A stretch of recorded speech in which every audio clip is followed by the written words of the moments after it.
Shout out to US ARC and all US ARC members. If you don't know what US ARC is, don't be ashamed. Just go ahead and click the third link in the description below. See what US ARC is all about, okay? You never know when legislations are going to hit your backyard, so that's why it's very important to consider becoming a US ARC member today. These numbers really do matter, and they look at it for consideration when it comes to battling legislation. So first and foremost, thank you, Phil Goss. Thank you to anybody out there who partners up and volunteers with US ARC organization. Thank you for anyone out there who's a US ARC member. And if you can't become a US ARC member today, please talk about it on your platforms. Let your neighbors know, let all your pet stores know what US ARC is here for, and it's here to fight for our animal rights. Thank you to every US ARC member and US ARC supporter out there.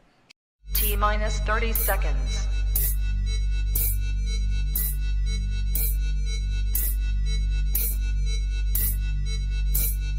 T-minus 20 seconds.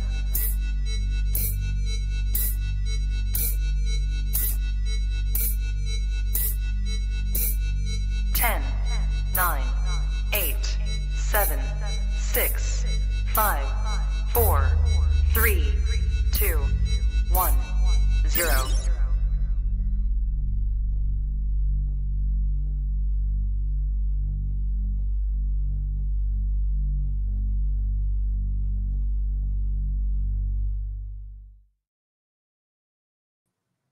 Trap Talk Reptile Network, the coolest reptile network in the world, episode 638, new breed on the block. We have the Royals Project tapping in with us. I'm your host, MJ. And of course, with me, fresh off of the Canova trip, must be feeling some type of way. I don't know. Biggie, Top G. Well, look at that smile. Holy shit.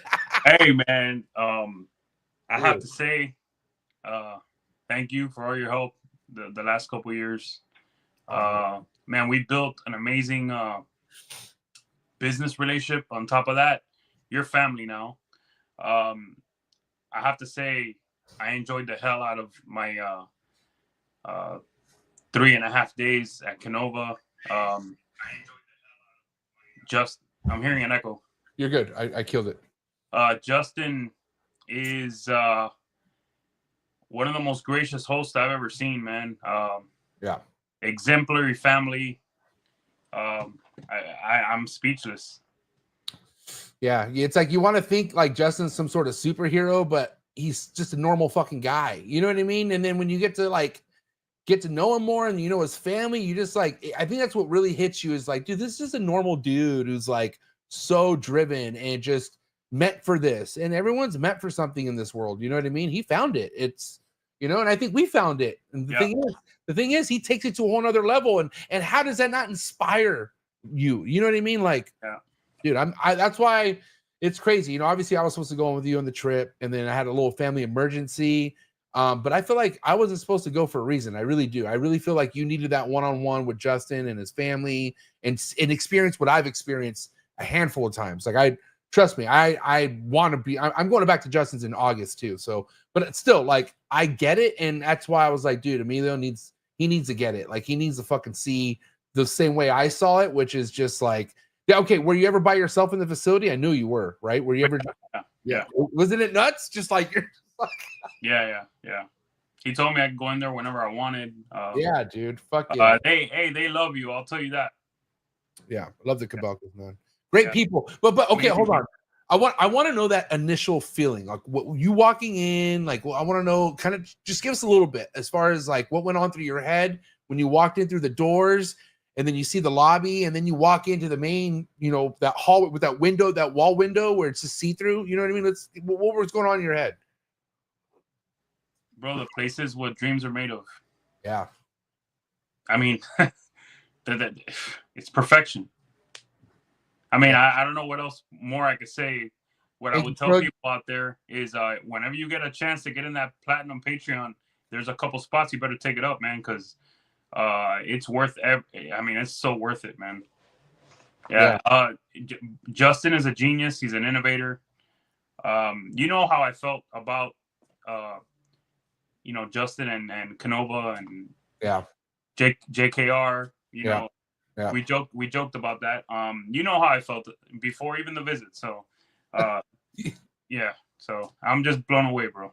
Yeah, listen, excited. We're going to talk more because tonight's guest was somebody who was also there this weekend, right? Yeah. Isn't Spencer somebody? And you strategically set that up, I think. You think you wanted somebody to come on who's going to be enjoying the weekend, because we don't want to just make it sound like this is the only way you feel. Like, I want to hear how someone else feels who was there too. And I want to get to know Spencer. He hasn't been on my radar. I never don't know the dude, so I'm excited to get to know him. But how are the people overall? Like, how are other than the Kabelkas and get to hang out? How are the actual Patreon members that were there? They're great. Yeah, everyone was just enjoying the moment, opening tubs, enjoying the snakes. It's all about the animals, learning a little bit from Justin and the staff. Amazing staff. Dude, how dialed in are they, bro? Are they? Yeah, it's just like, great, man. Like a well-oiled machine. You have the leader setting the tone, right? Yeah. And then, a great leader picks great people. Yeah. Well, picks other leaders. They're all leaders in a sense too. You know what I mean? Sets the tone, and everyone everyone goes and works in unison. Yeah. Yep. And I'm gonna double down on what Big E said, man. Do what you got to do to make it to Justin's. If you've never made it to Justin's, it's going to change everything for sure. And I also told Amelia, I'm like, I think it's kind of good that you waited this long, as long as you've been in the game, to visit now with your experience. I guarantee it fucking came down like a ton of bricks as far as all the excitement and everything that you soaked in that weekend, I got a new phrase for where I want to go now, and with what I've seen and the inspiration I got. Savage Mode 2. What is it? Savage Mode 2. Savage. All right, listen, we're gonna get to tonight's guest, but before we do, I want to say shout out to tonight's sponsor. And I also want to remind you guys, Trap Talk Reptile Network is 7 days a week, Monday through Sunday. So make sure wherever you listen to any Trap Talk Reptile Network episode, all the major audio platforms, Buzzsprout, Apple Podcasts, Spotify. Don't forget to rate, review, and subscribe. Appreciate all the listeners on all the platforms. If you're looking for exclusive content, you want to get more out of what you see out of each episode, get early release to stuff, get invited to really next level freaking events like Trap Fest, well, then come join the Trap Talk Patreon family. You can do that by clicking the very first link in the description below. Once you join the Trap Talk Patreon family, you get connected to a Discord, an amazing Instagram group chat, man. We got trappers from all over the world. And if you're definitely trying to learn more about the diverse species of reptiles that you can keep, this is a good place for you to come check out, because, man, the trappers, we keep everything. I'm legit. We keep it all. All right, so shout out to my trappers, you guys in my heart. And shout out to tonight's sponsor. Yep, that's tonight's sponsor is the Reptile Perch. If you got an arboreal snake, put them on the Reptile Perch.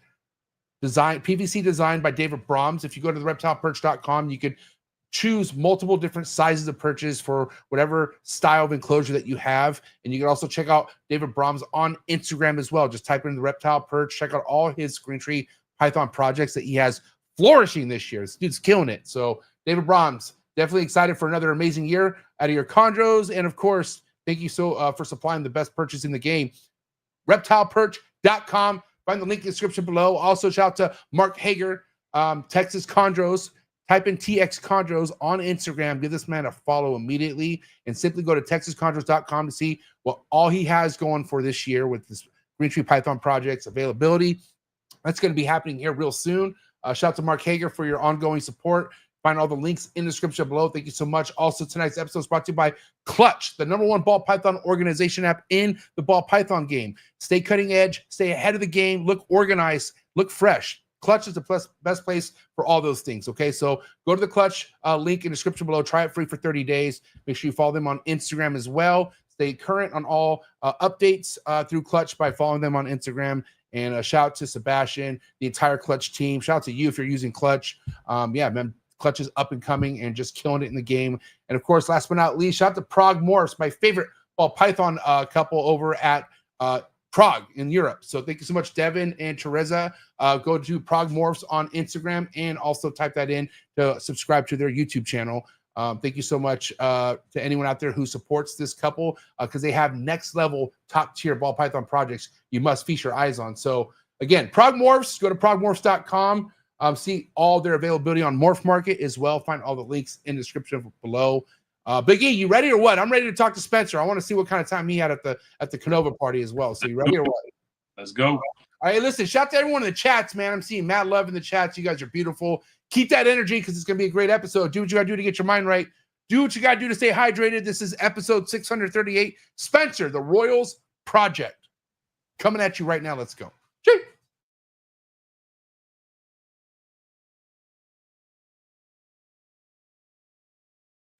Good. You ready for do more in the future? Trap Talk podcasts? Yes. Man. Only Trap Talk. Exclusive. Yes, Tell 'em. Exclusive. Oh. So stop calling us. Rub the spot, get the club to pop. When I come up with the crop, I love it or not. I'm hot from the hop to the rub the spot, get the club to pop. When I come up with the rub the spot, get the club to pop. When I come up with the rub the spot, get the club to pop. When I come up with the rub the spot, get the club to pop. When I come up with everybody, we do it. Everybody, we do it.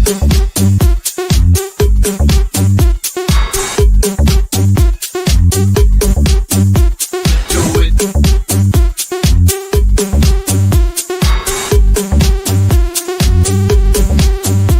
Do it.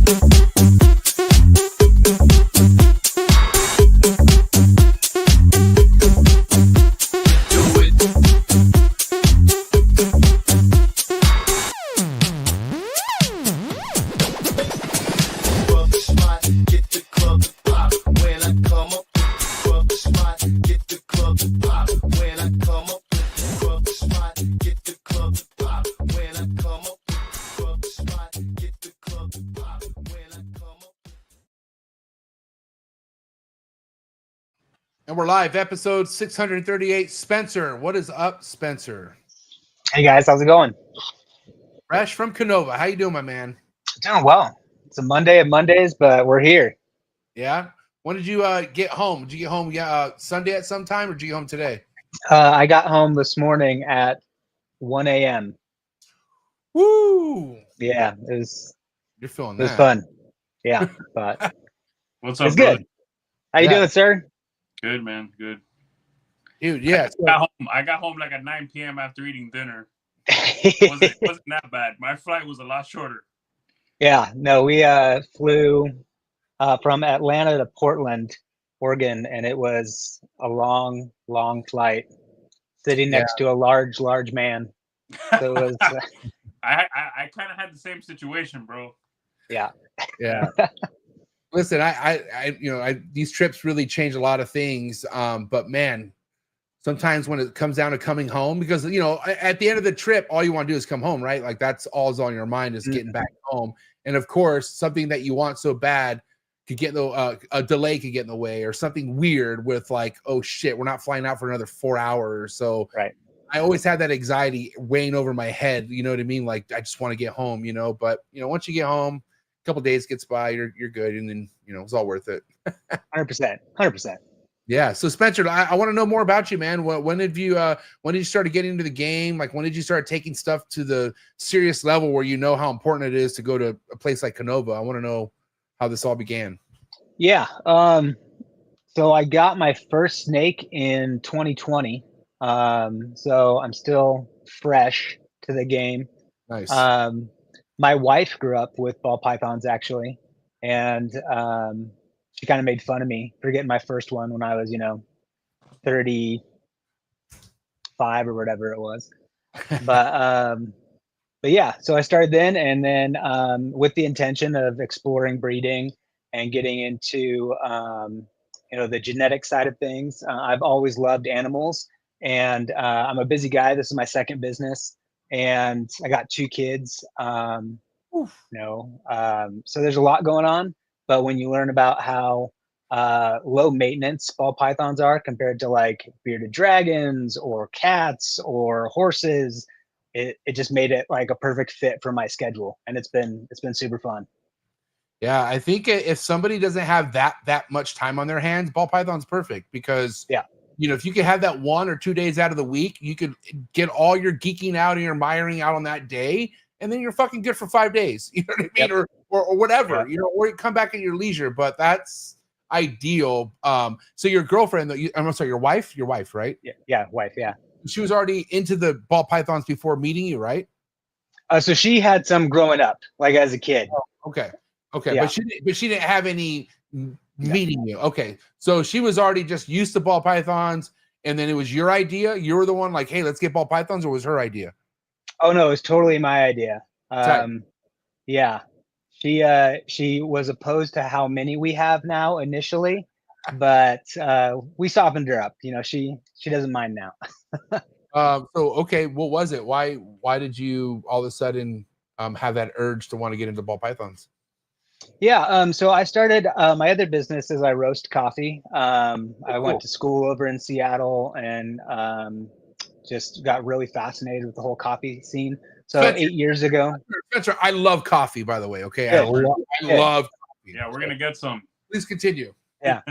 So yeah, about 8 years ago, I started my own roasting business, and just kind of blew up. And so Cool.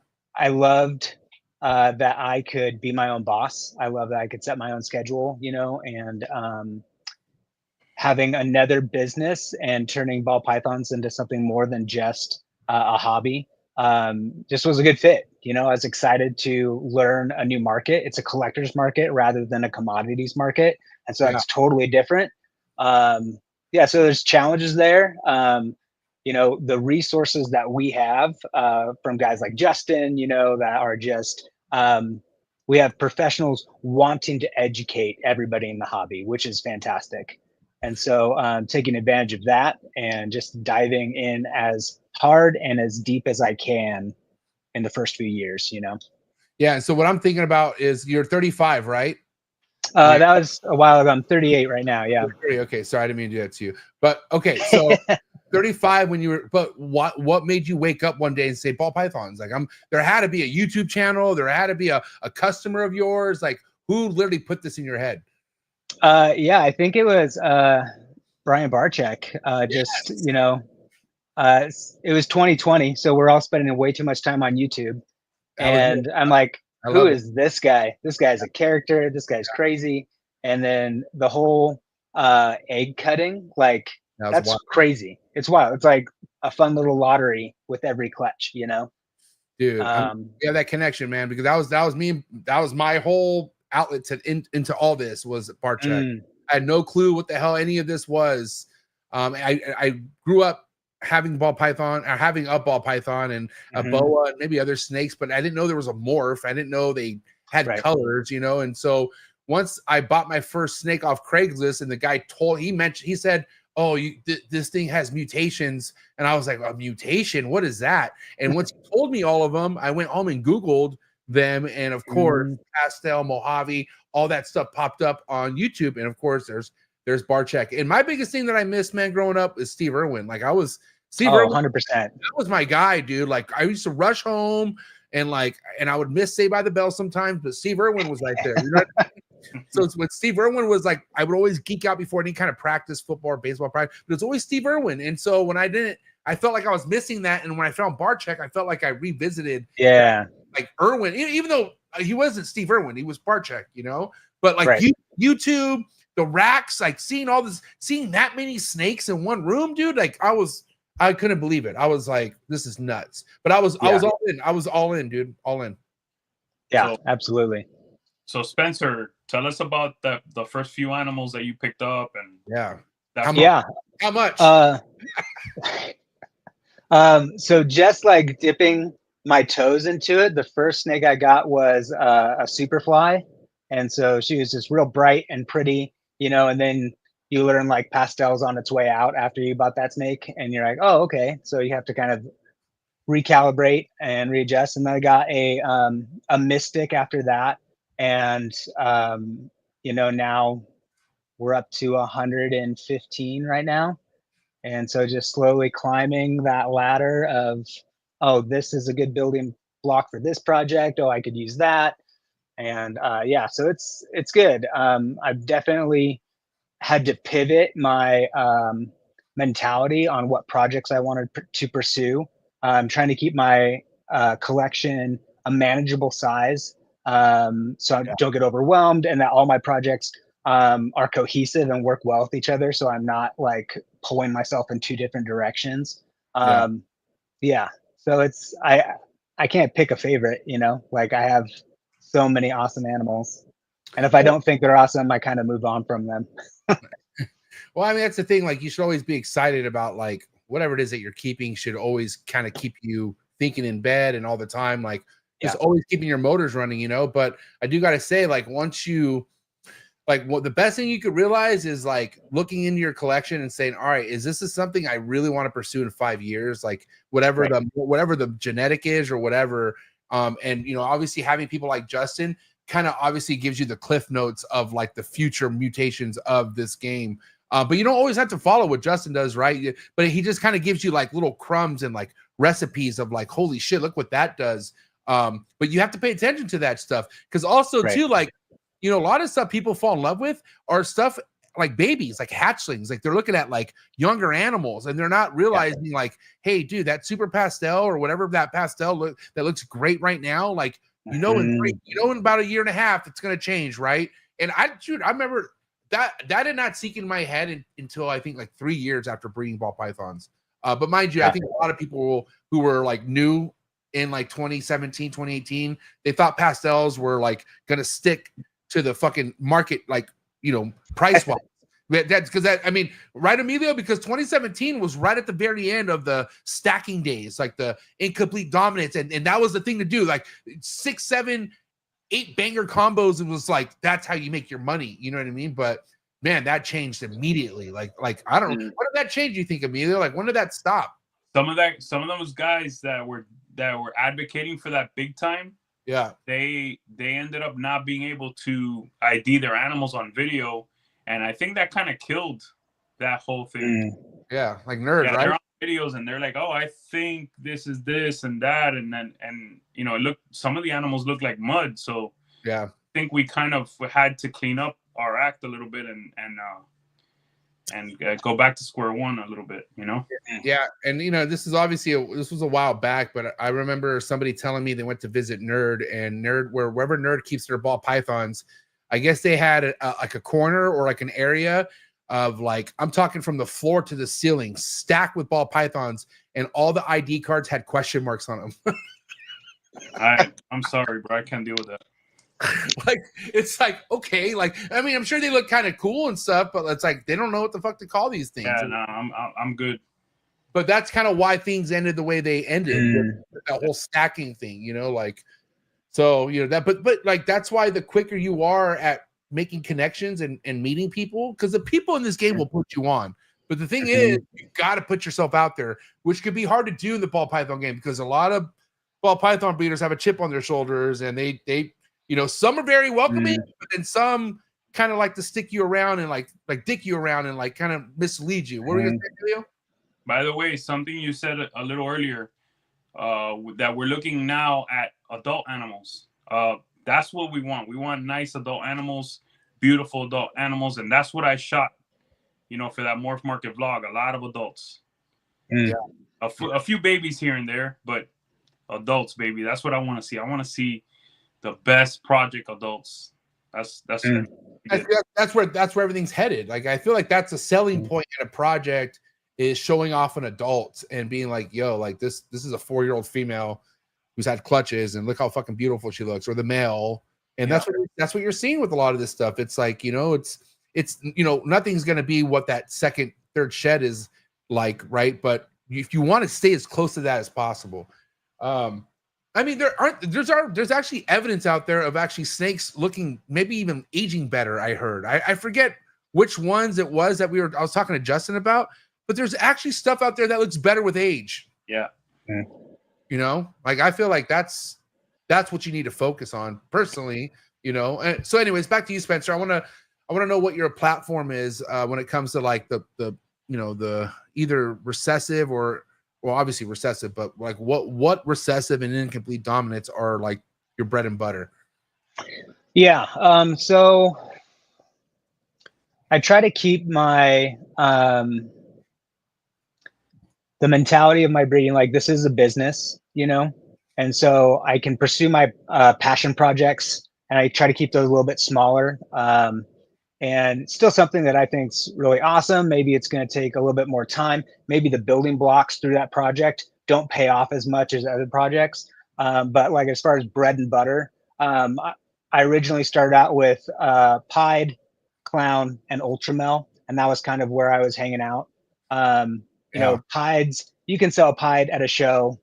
They're going to sell out almost every show. It's almost I don't want to say it's a must, but it's a must. Like having pies at your table, like you're better off. Trust me. Yeah, and especially if people don't know ball pythons or they're used to the normal wild ones. Yeah, they go nuts. Yeah. And so I started with those 3, and then just kind of was mixing those. And then I brought in some tri-stripe. And I think that's really cool. I know a lot of people don't work with it, but that's one of my recessives that I'm excited about. And then, you know, working with Pied and Clown, I just had to bring in Hypo and DG because it just makes everything look better, you know? And so you can just stack those across the board. And so I did get my first lavender albino last month. And I said I wasn't going to get into that, but I did. And so I had to break down and get it. Let's talk about it because I feel like lavender albino has lost a lot of steam only because it was up there. It was like, dude, lavender albino was one of the fucking like during the dreamsicle days or whatever, but like that shit was so like sought after, and it's still like a table killer, don't get me wrong, but you don't hear too many people like saying what you just said right now in 2025. So what made you say, fuck it, I want to go after lavender? Yeah. So she's actually lavender tri-stripe. And so she fits into that project. And so for me, it was a way to add another element to that project while still pushing forward, you know, and she's going to be breeding size here in the next 6 months or so. And so it was a nice little stepping stone, and the lavender was a plus. I think dreamsicles are a good example of one of those things where as a baby, it looks amazing, but as an adult, it's still cool, but it loses so much of that dimension. It loses so much of that depth of color. And, you know, I think choosing your combos with lavender, you know, it's going to be important. Hey, Spencer, so what's your plan with the lavender tri-stripe? Because, man, I just saw an Enchi that could potentially be super Enchi tri-stripe that one of my guys hit. Yeah. One of our V-unit trappers. Bro, that animal is really, really, really nice. Oh, awesome. Yeah, so she has Enchi as well. So okay, there you go. See, yeah, Enchi with tri-stripe and lavender is gonna be a fucking win. Okay, let's do it. So yours has Enchi. That's great. Yeah, she has Enchi, and she's possible yellow belly, and so damn, that's good. I'll check it out either through Ben or Charlie and get that tested one day. But yeah, so I'm excited to see where that goes. I have another Mojave tri-stripe girl. She's breeding now. But yeah, like I said, just taking these things and trying to stack them. It's exciting. It's fun, you know. It's gonna all base off what these animals look like, right? For this lavender tri-stripe project to have any kind of sort of legs on it, right? Yeah. Because like here's the thing, like, and I'm gonna forget when I was taught this, not even that long ago, I think 2 years ago. Was I think Mark Bailey, but I ended up getting some snakes from Mark Bailey. And my buddy Matt Summers, shout out to Matt, where we were at, Matt, Jesus. But my buddy Matt Summers, I got a Wookiee butter clown, he got a Wookiee clown. And Mark charged me less for mine. And like I thought mine looked sick. I was like blown away, but all because it had butter, he charged me like $175 less, which isn't the end of the world. But like I'm like, what? I was like, dude, this thing looks sick. And I hit up Mark. I'm like, yo, Mark, are you just hooking me up, or like, why'd you charge me less than Matt? And he's like, it has butter in it.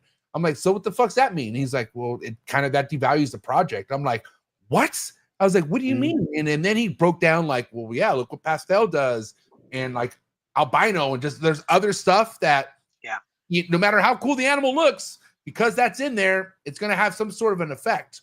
But I still think that should not deter you from like pursuing a project, because you never know. Like you can still make something like, and that's what I think that's what matters, is like, who gives a shit like what either the trends are, or like what Justin's putting on his YouTube channel. Like if you if you see something you like and there's something else you feel like that should go into that snake, dude. And if no one's working it, I think that's a plus for you. It's got to be done. Yeah. I think one of the epiphanies I had earlier this year, because I talked to Justin about the Bell Complex and clowns. And so I have, she's right behind me. She's a blue-eyed leucistic visual clown. And so all of her babies are going to be Mojave clown or lesser clown. And I didn't want either one of those genes in my clown projects. And so I'm like, okay, what am I going to do? Should I just move away from her? I think, before you offload an animal, get creative on what you can do with them. Yeah. And, as I was looking at some of Ozzy's stuff and the direction he's taking, his Mojave clowns, and like when we're looking for brighter animals, like you said, the lesser Wookiee clown looked awesome as a baby. And then as it grows up, it's going to get a little brown. It's going to, fade out and get muted. And so I'm thinking, especially if you're going to shows and getting people excited about your table and having eye-popping stuff in your cases, throwing like ultramel or a banana into that to keep those colors bright. And so as you're moving down that Bell complex, don't be afraid to spice it up a little bit, get creative with the genetics. And like you said, do something that maybe somebody hasn't tried before, or, was falling out of style and you just added a few more things. I mean, we saw that with Special, Special came back into the clowns and everybody wants it now. Yeah. And so I think, let me tell you that with that Bell clown, you could produce bells. You can do a bunch of different things. You can put a GHI, to that animal and make a bunch of GHI lesser clowns, GHI Mojave clowns. Those are really nice animals. Bro, you can always brainstorm what you can do with an animal if you don't want to move it. Yeah. Yep. 100%. And Miguel's even said on this show, like, there's stuff that he makes that he's already made before or isn't really like totally groundbreaking for him, but he knows there's people out there who want it, and he knows like that's only it's going to sell for him. And if you are vending and you are a part of that realm of things, like you got to know what is going to sell at your table, and dude, you're not going to go wrong with a pie. You know what I'm saying? I'll tell you that much. Right. But also like, one of the things I'm excited to make finally this year, and I haven't made this combo in a long time, GHI Mojave hypos. You know what I'm saying? Dude, that was like the entry level days of me geeking out over ball pythons, like seeing Miguel's GHI Mojaves like with hypo and just like drooling over them. Like that for me, that was the pinnacle of me like really wanting to getting into this, was seeing shit like that. And so, I only vend once a year, but still, man, like if I once a year, I don't want to fuck around. I want to bring the best heat I could possibly bring. And I'm very excited that I'm going to have some really cool table stuff coming into January, Yeah, absolutely. Yeah. So, okay.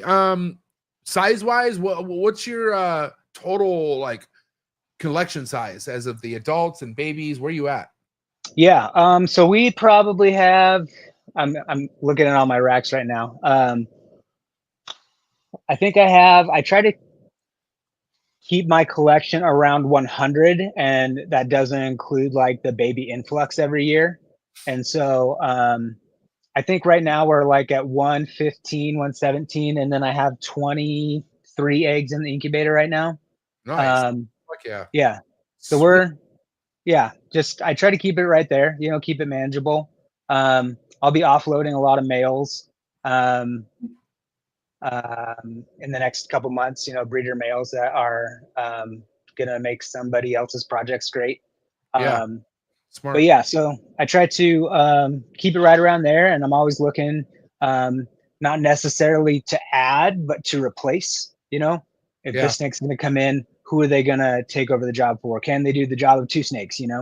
I think that's the best way to move in 2025 and moving forward. Like you can't have a good breeding season with the snake and just put the snake away and give it the year off, or just like, oh, I'll come to you whenever I feel like I have. No, dude, like if you don't have plans for that snake, get it the fuck out of there. Like find someone else who needs it, especially if it's a snake that like those genes are popular right now. Like, dude, get that in someone's collection now before it becomes a wholesale snake in 2 years or 3 years, you know? And then you're just giving it $40. Exactly. You know what I'm saying? Yeah. And I think that's what makes this hobby so great is because everybody is communicating all the time. Yeah. And so if somebody's like, oh, I'm looking for this snake, I'm like, you know, I don't have one, but so-and-so does. Let me give him a call and see if he can connect you. And I did that with, I bought a bunch of scrambler stuff from Chris Hernan this year. And he pointed me to Wes over at Muscles and Geeks. And it was cool just to make that little connection, you know? But yeah, I love like you said, there are some breeders that have a chip on their shoulders for sure. But for the most part, I think the camaraderie in the hobby is great, you know? And I'll tell you right now, like just a little inside trader fucking tip right here. If you have a ball python guy you're talking to who's either just like arrogant or has a chip, they're scared. They're acting like that for a reason. Motherfuckers who are doing good in this, they know how to move. Okay, they take care. They are welcomely, like they will welcome all your questions. They because they know that's how you sell snakes right now. You don't sell snakes being a dick. You know what I'm saying? Because that it just doesn't cut it. Like there's too many people out there who are fucking doing too much homework and ground and like working the pavement to find out who they should be buying from. And if you're not there trying to help somebody out in 2025, dude, I guarantee you're gonna have a story at some point saying, "Well, my ARS racks are for sale. My Freener breeder, we got a deal this weekend. Come get it all." What are you gonna say, Emilio? Yeah, if you're an asshole, you ain't selling shit. Yeah, and you're gonna get out the game. And again, but mind you, it's because I don't know. I feel like it's that energy they have is for a reason. Either they're in their own head, they're not selling. I gotta tell you right now, the biggest thing is lack of sales. It's not everybody, but everyone's biggest fucking chip on their shoulder is they can't sell a fucking snake, or they can't sell it how much they used to sell it 3 years ago. You know what I'm saying?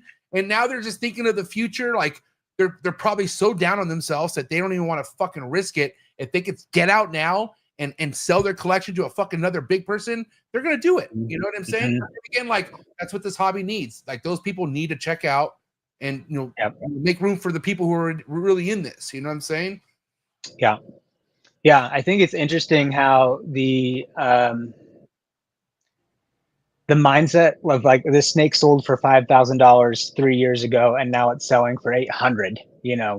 And people get so down on that. I understand wanting a return on your investment. I understand wanting to make money. But like realizing when you're in a collector's market, just like Pokemon cards, baseball cards, sneakers, like it's just going to be doing this the whole time, And so understanding that the market's going to pick back up, you're going to ride the storm, and not to be, because at the end of the day, it cost me the same amount of money to make a $5,000 snake and a $300 snake. Yeah. And so, not being afraid to take a little risk to not make as much money. Yeah. Don't be afraid to not make as much money. Yeah. You know what's crazy too is I think people are starting to realize some of these people who can't sell a snake right now, and that's getting to people's heads, like all these people talk at shows. Like I can't tell you how many fucking people come to me telling me, yeah, so-and-so didn't sell nothing. And he's pissed. And it's like, okay, like what the fuck? Like, and so, but what are you going to do? Like, and that's what kind of makes this hobby what it is if you expect every year to be fucking goddamn peaches and cream and fucking rainbows and roses, dude, if you're not trying to go through any kind of dip at all, like, what's the point even doing this? Like, like these are reptiles. Like these are living animals. Like that should be the hobby side of things. Like you said, a fucking $50 snake costs the exact same amount to feed that $6,000 snake. So you should be keeping it no matter what. I feel like, but I don't know, man. Like some people just can't handle this type of adjustment, But that's life. I just feel like, if they're gonna do that in the reptile hobby, they're gonna do that no matter wherever they go. 100%. So. That's why, and mind you, this isn't easy. I mean, it's like there's stressful times, you know, but at the end of the day, you got to walk into your room and look at what you have and be like, holy shit, I got all this cool shit. Like it's really not that bad. No matter where the market's at, these are all assets. You know what I'm saying? If you are really taking care of your animals, and if you really believe in what you have, that's a fucking asset, you know? Right. And so go ahead, Emilio. That's why it's important to surround yourself with people that are looking towards the future, building the future, bringing people in, happy, passionate. Yes. Not people that are constant. Don't listen to people who checked out years ago. That doesn't make sense. You know, right. Don't listen to people that are constantly negative, you know, shitting on your fucking dreams, you know? Yeah. I mean, oh, this is terrible. Oh, this is gonna, you know, it's the end. Oh, I gotta sell everything. I don't know, man. I can't deal with that. I can't. You know why? Because I love this too much. You know? Right. And I was talking to Justin, right? And it's simply put, who are we to say there isn't another Justin, another Miguel, another Ozzy coming up right now? Who are we to say you can't do that, Spencer? Yeah. Right. Who are we to say that? Yeah. Who saw Miguel coming? Who saw Ozzy coming? Who saw Justin coming? Nobody. Yeah. None. Zero. They actually used to make fun of Justin at shows, from what I heard. Yeah. They used to like almost kind of like play around with them, which I think that was like the part of the hazing days for almost anybody back then. Yeah. But I remember stories of Justin almost getting picked on back in the day. And now who's laughing? But Emilio's right. Like, you just never know. But that's what makes what we do so fucking, like, this is a unique but amazing hobby. No better hobby in the world, I don't feel like, you know, especially if you love the reptiles, because if you are into this and you collect what you love, no matter where the market's at, dude, you're having a good time still, you know? Right. You just got to adjust. And like you said, one of the hardest things to do, I feel like, is staying tapped in and talking in the chats and, like, you know, not steering off and being a ghost. What people tend to do sometimes, Spencer, and correct me if I'm wrong here, people come in, they drop fucking hundreds or I don't know, not always hundreds, but thousands of dollars on snakes. Oh yeah. They post crazy for the first few months and then they disappear for 3 years.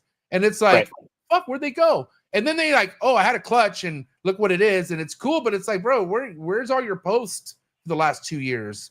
And then you're expecting like red carpet treatment over a production where, like, who the fuck are you? Nobody knows who you are. Like, you know how many new people came into the game the last 2 years? Like a shit. So staying active is one of the biggest things that could be like, fuck, man, I got to post. But you got to. It's part of what we do. It's your resume. If you're not posting, how do you expect people to ever follow your work and see what you have going on, you know? Yeah, I'd be the first to admit I'm terrible at posting, you know, and like I try to let people know what I have, and I try to at least share a story every now and then. You know, it's just me with this business and my other business. I don't have employees. I don't invite my wife to be a part of it. You know, I want her to be able to pursue her own passions. And so social media is slipping farther down on that list, and I have to bring it back up, and then it slips down, you know, as far as priorities. But what I have found to be in a similar vein, and one of the most beneficial things for me, is to vend my 5 or 6 shows a year, making sure I'm there, present, engaged, and you know, connecting with not only the customers but all of the other vendors.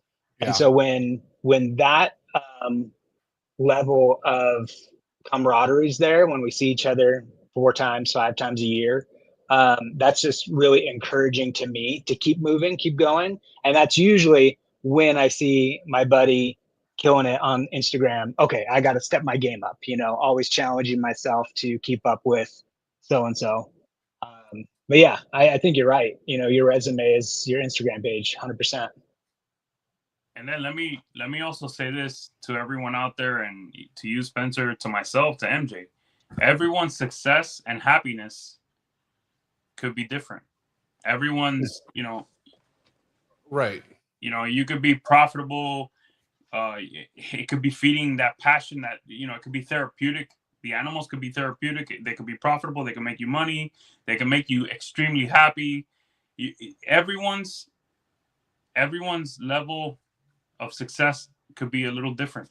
We don't. Everybody has different goals. Yeah, Like, different goals. We don't have to be that. Not everyone wants to be that top 10 all the time. Yeah. Right.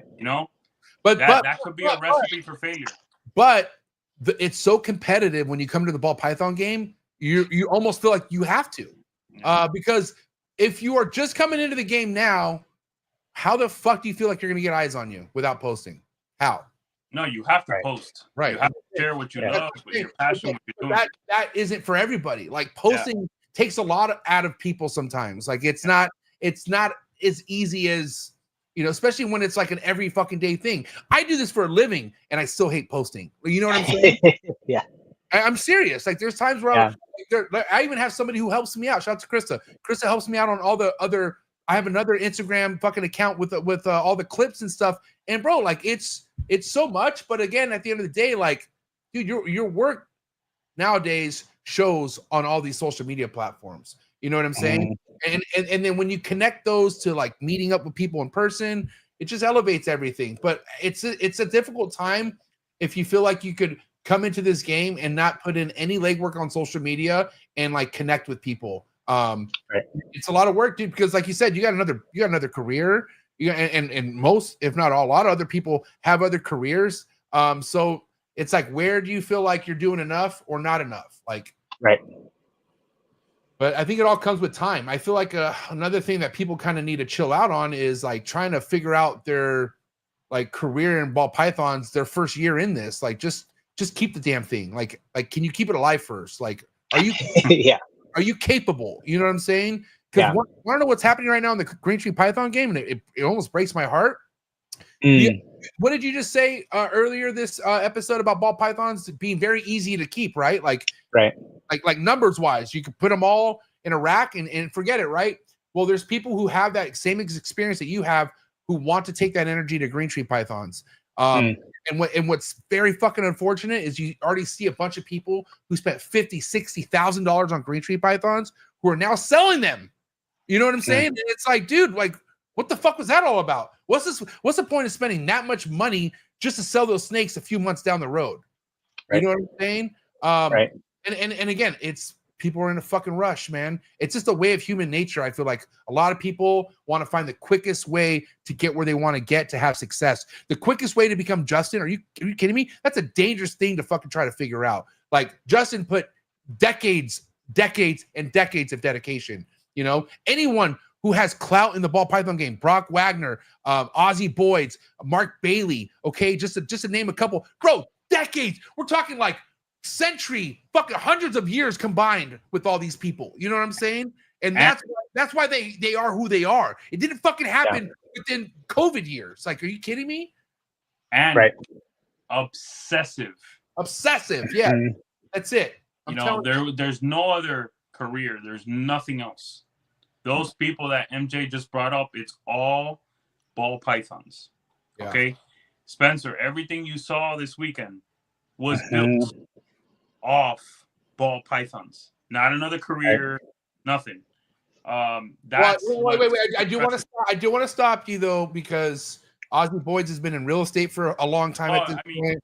They're hustlers. I'm just saying, like, I was talking about Justin. Well, Justin does real estate also as well. Okay. The guy has multiple investments, bro. Like it's, we got to think of that too, right? I mean, I would say majority of it came from ball pythons, but Justin has his hands in a lot of different places, dude. For sure. Yeah. Fucking another thing I learned from these guys, it's like, even when things are going just great in ball pythons, you got to find a smart way to put that money into, IRAs or whatever you got to do. But I'm learning that becoming older now. Like instead of like thinking, like, oh, I got all this money in my account. Like, no, dummy. Like, let's think about in the next 20 years, 30 years type of shit. But it's part of growing up. It's so scary. I don't like it. But your wife, does she help out a lot when it comes to managing any of that, or is this all one man show? One man show. So a buddy of mine, he's one of the guys that no, I don't want to put him in that. He sold his snakes a couple years ago.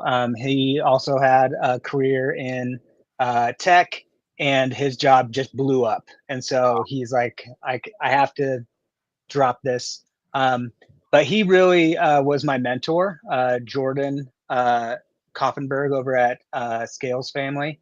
And he just held my hand through the first few years. I did my first shows with him, and it was awesome. And so I felt like he, in one sense, handed me the baton of what he was doing, you know.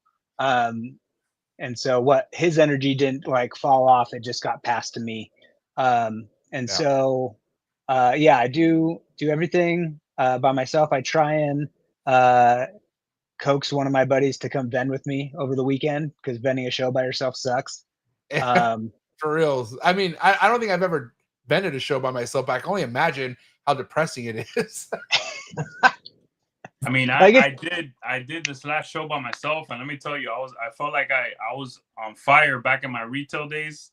But I killed it. Yeah. So I was able to. Oh yeah. Yeah.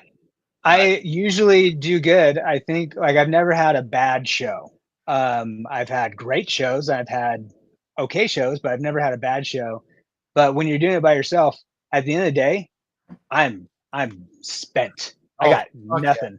Yeah. You know, and then I have to drive 6 hours home after the show, and you're like, yeah, it's. I'd rather have a buddy there. Yeah, man. I know that feeling. Not 6 hours. That's what I'm like. I'm kind of a wimp when it comes to vending. I can, like, my max travel time is 2 hours. Like, I can only go 2 hours because I come back. I don't like to stay up there. I want to come home that same night. You know what I mean? Yeah. Just because I have my kid and my wife and everything, it just makes it easier. But man, that last day, even with help, man, just talking to everybody, and you know, you're just drained, man. The shows take a lot out of you, you know. But also, like, even regardless of sales, I've never had a bad show. Like, meaning, like, people I get to talk to, the connections. I feel like every show, no matter what the show is, I meet somebody new who I connect somehow down the road with, you know? Oh yeah. And I think going into the shows and even the industry with that mentality of, like, never going to have a bad day, you know, and just trying to make the best. And even, I had one show where I was vending by myself, and I was kind of like, I was in a weird spot, you know, and I had the opportunity to kind of get bummed out or blame things on other things. And like, I look over, and it was an empty table next to me the first day. And then the second day, somebody's setting up over there, and it's Brian Cusco, and he's just setting up for Redline. I was like, what? Hey man, what are you doing? It's up in Seattle. And I was like, this is weird. This isn't your stomping grounds. He's like, oh yeah, I'm here with Redline and doing a thing. And so I got to hang out with him for a few hours, and it was cool, you know? Yeah, that's cool. Yeah, so I think just looking for the positive spin on the whole day, the whole thing. So your first clutch came when? When did you get your first clutch? I think 2022 was my first clutch. And so that was already you being in the game for 2 years. 2020. Yeah. Okay. Yep. And before we even start talking about your projects and what you've already produced, I gotta ask you, when this is a big topic, I feel like, but you know, you got people who come in and they realize, like, oh wow, like the spending you could do on snakes could go up there. But it goes the same with the equipment and, like, the rack systems and shit like that.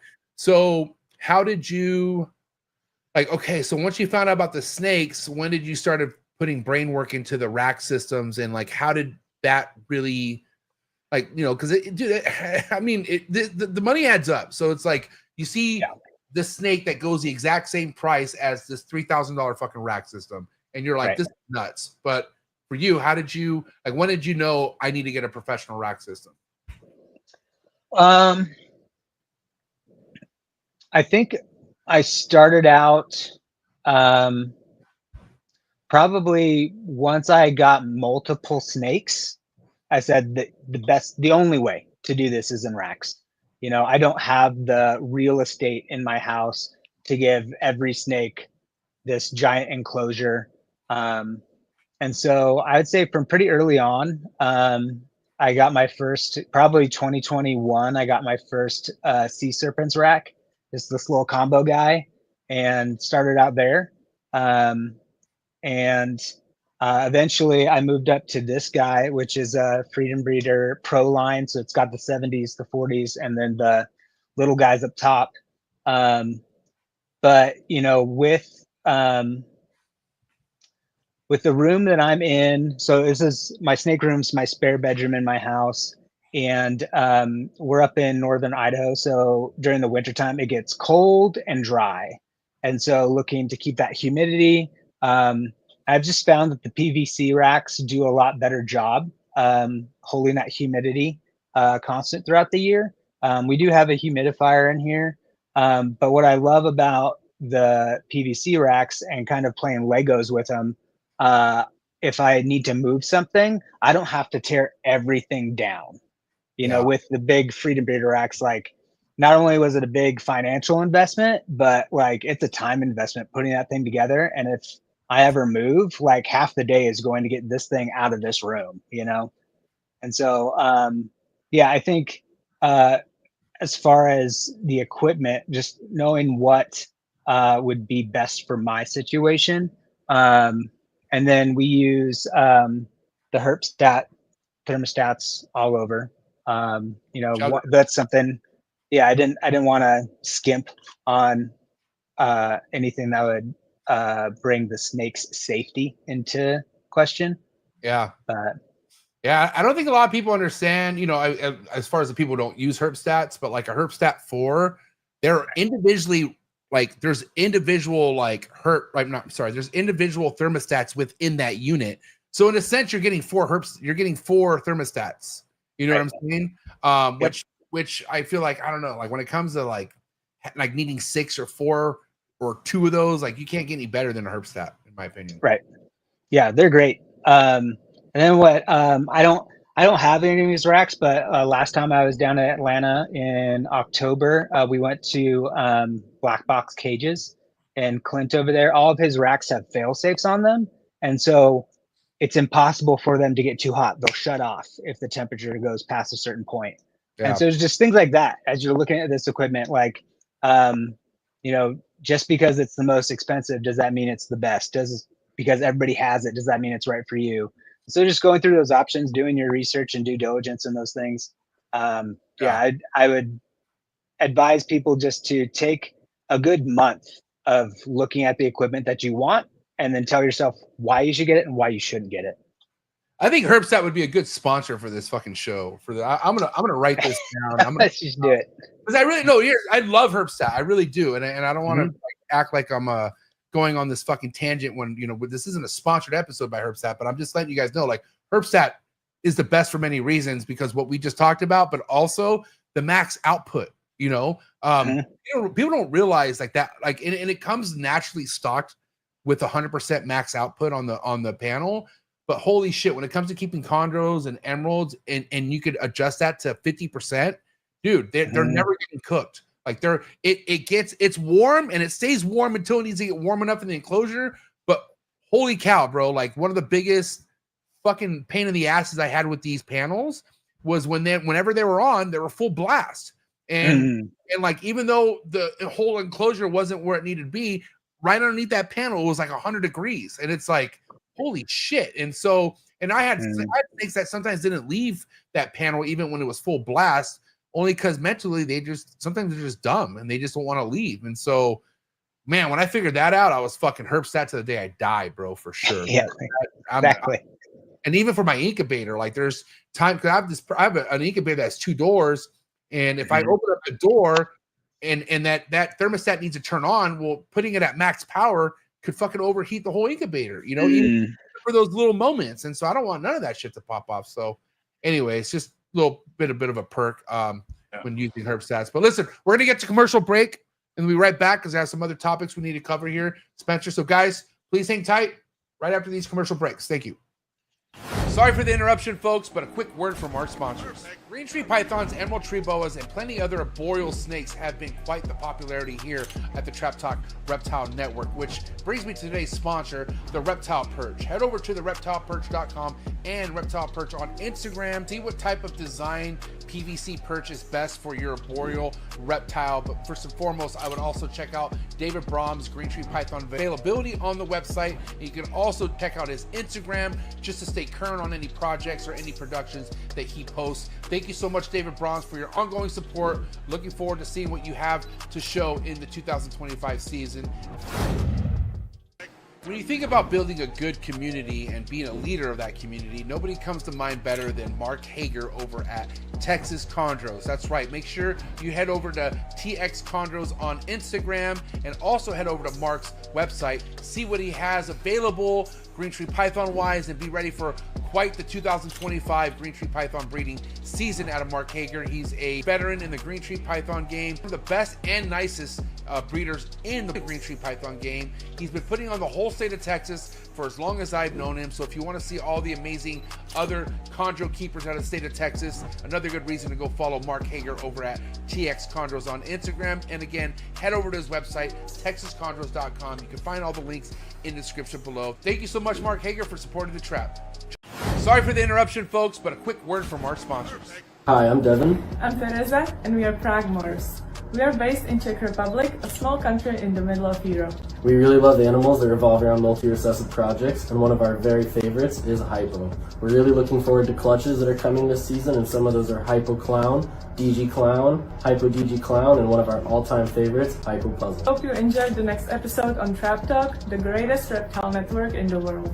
If you guys want to see next level cutting edge ball python projects, please make sure you head over to their Instagram to follow all their amazing work, and head over to their website to see what they could possibly have available by heading over to progmorphs.com.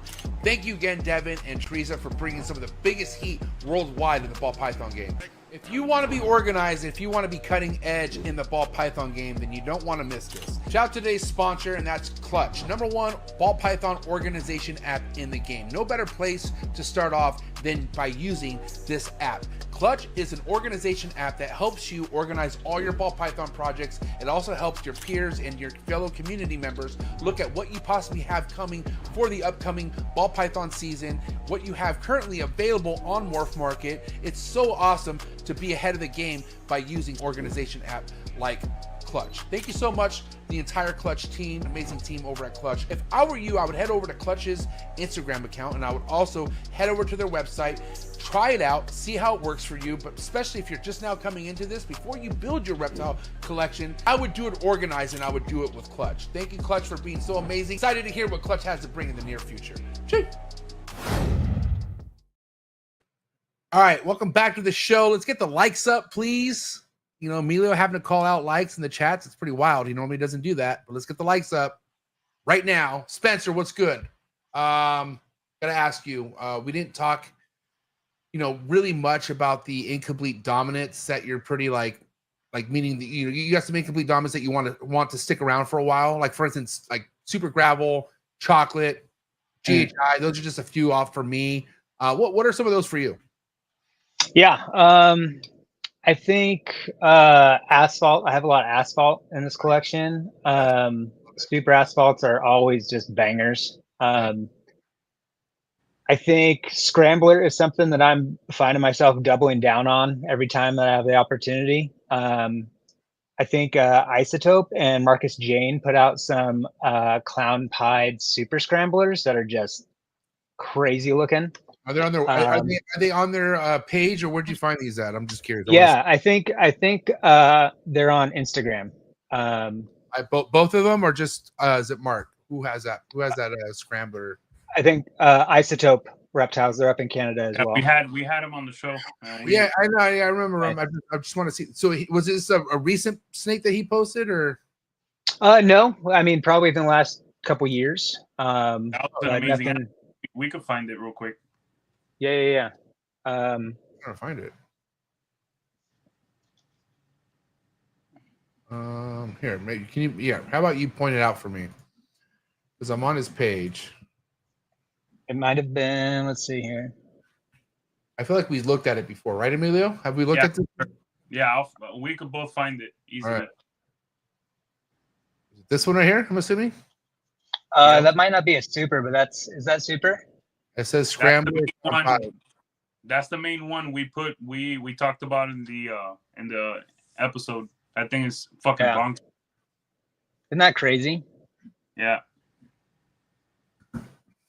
Yeah. So okay, so go. So basically, that was the snake that kind of made you buy in on Scrambler when you saw that snake. Yeah, and then Hernan's El Diablo that has Scrambler as well.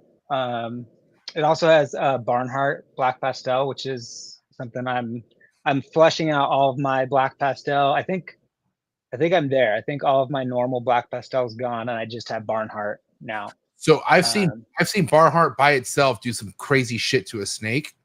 You know, let me tell you my thing with Scrambler. I'm tired of seeing sick ass crazy snakes that have Scrambler in it, but then there's also that Black Pastel Barnhart or something else. Like I would just like to see more isolated, dude.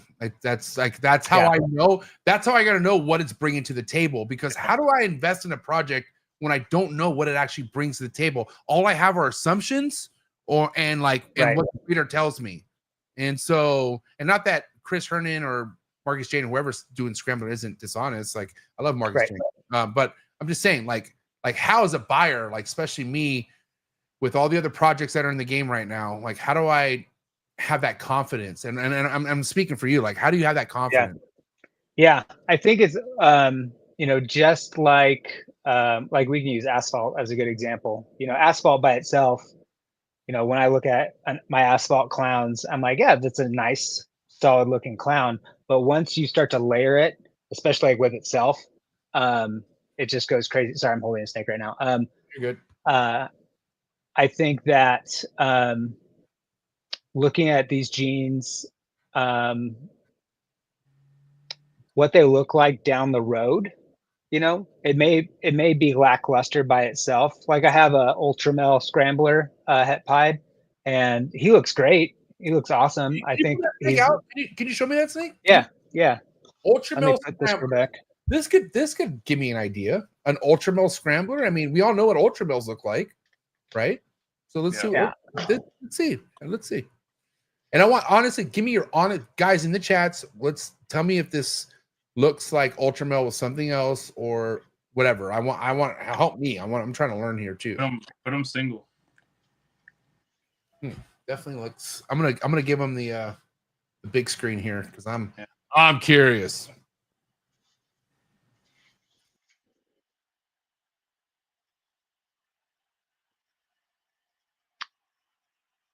So you see that? So it's just kind of making the alien heads wonky. So it's the saddle. So yeah. I'm sorry. So Scrambler is something that affects the saddling. Yeah, it's gonna just be a disruptor in there. What do you think, Emilio? I thought Scrambler had like a brightening effect or something. I thought. So I think you'd see that. I think the Ultramel is going to take from that. Yeah, I don't know, man. Yeah, mind you, like we nobody, like that's what I'm saying. Like fuck, who knows at this point, So what needs to happen? A test? What needs to happen for Scrambler? You would say, Emilio. I was talking to Ben a little while, and I was telling him, hopefully, he might even have some Scrambler animals himself in his collection, and hopefully they'll work on a test soon. I think we need it. I mean, yeah, it's a must at this point. Yeah, I mean, we need it for everything. So it's not like we're picking. We're not picking on anything. It's just it's needed. Did he say how long by chance? Like how long that could happen? No. Damn, that's wild. Yeah. Beautiful animal. Yeah, really cool. I mean, obviously there's something going on with that Ultramel, right? I've seen the patterning, but again, I mean, I guess the pattern is, I think that's one thing I've known about, but I just feel like, people in general, like they gotta know what they're investing in, and if you have that, 100%. and if you have that feeling in your gut, dude, go for that shit. That's what matters. Is like, it's like nobody's gonna tell you how to work your collection, Shane, Spencer, it's probably Shane, sorry. Right. So okay, so good. Let me ask you this. I wanted to get to kind of, unless MJ, you have another topic right now. Well, I want to finish the incomplete dominance. I want to know what else he has going on in the mix. Sure. Okay. So this is our Scrambler Clown. Okay, so that's just Scrambler Clown. So this is OD as well. Oh shit. But that looks good. That looks good though. That looks. I have to say, that looks Spencer, that looks good right there. I'm not gonna Spencer, lie. I think you saw our reaction to the other animal, bro. I just, this is a beautiful animal. The other animal really, it was a little. It didn't represent the Scrambler too well. I hate to say. I think you saw it. No, I want you to be honest. honest. I think you saw the reaction, but that animal right there, okay, kudos right there, brother. I'll give it to you. Yeah, that made my left eyebrow go up a little bit. I'm not gonna lie. Can I show you one more? Yeah, let's do it. If we're talking Scrambler. Let's do it because I care. But this is your, I think you called it out, the Barnhart High OD Scrambler. Oof. That's nice. Damn. High OD. Say that one more time. Barnhart Black Pastel High OD Scrambler. And that Black Pastel, that Barnhart Black Pastel is just so legendary. Yeah. It just glows. Like, she's just awesome. But like keeps the black too, which is just nuts. Like it makes the black look better. Let me see the back end, the tail. Like the top. That's the dorsal. Yeah. Yeah. Okay. Very nice. Yeah, man. So I'm curious, how much have you been utilizing shed testing, Spencer? Let's see. The last time I used it was to see if a snake had lace. I usually use it on animals where I can't see the pattern. And so if I'm testing for a het or if it's like a pure white snake, I just tested that ivory that I had.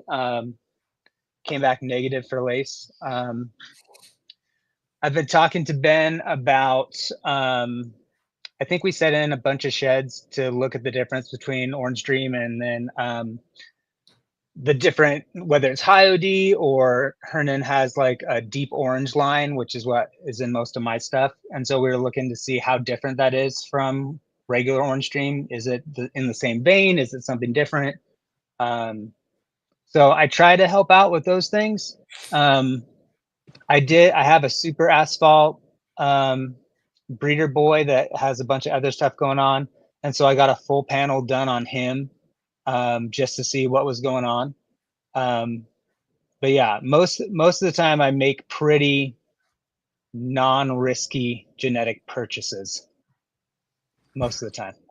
And what's like a risk to you? Like for instance, give me an idea what a red flag to you would be on a risky purchase, Yeah. So I think right now, because people want to always get a snake for a good deal, they head over to the auctions on MORPH Market, and it'll be labeled as something, and they just start throwing money at it because there's that gene in the title. And like after you look at it for 20 minutes, you're like, I don't know if that's there. Like I think it's easy to get people excited to get something for a good deal when really they're just probably getting ripped off anyways, Yeah. Yeah, but here's the thing though. But on the other end of things, there's fucking crazy prices on some good shit right now too. So it's kind of like it's like, all right, we all know where there's smoke, there's fire. But then again, if you just sometimes there's fire. Sometimes there's fire.